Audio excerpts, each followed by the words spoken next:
Hi, I'm Mark, the production manager, and today we are producing Maxiprufe Plus. This is comprised of two of our membranes.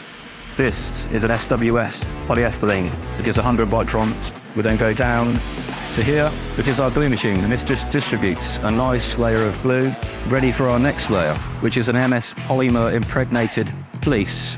Once those two layers have met nicely, they will come down, and here they will enter the laminating machine. This is heated to roughly 100 degrees.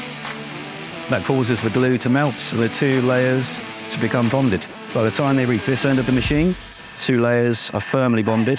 Next, we go to here where they are trimmed to size. As we go further down, we get to the final stage where the final product appears. Very smooth finish, Maxiprufe Plus. Product is then bagged and identified, and that is how Maxiprufe Plus is made and ready to go to our customer.